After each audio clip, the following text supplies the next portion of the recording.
Apple పండు తిన్న తర్వాత పొరపాటున కూడా ఇవి తినకండి. రోజుకో యాపిల్ తింటే డాక్టర్కి దూరంగా ఉంటాం అని అంటారు గదా. నిజమే, యాపిల్లో విటమిన్లు, ఫైబర్, యాంటీ ఆక్సిడెంట్స్ పుష్కలంగా ఉంటాయి.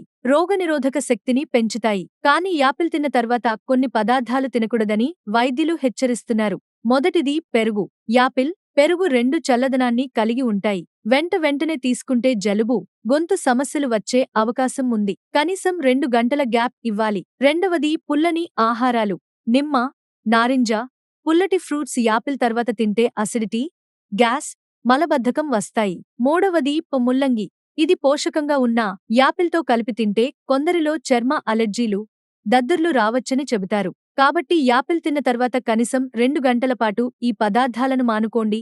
అప్పుడు మాత్రమే యాపిల్ నిజమైన ఆరోగ్యకర ఆహారం అవుతుంది. ఇలాంటి మరెన్నో ఆసక్తికరమైన సమాచారం కోసం మా ఛానల్ను సబ్స్క్రైబ్ చేసుకోండి.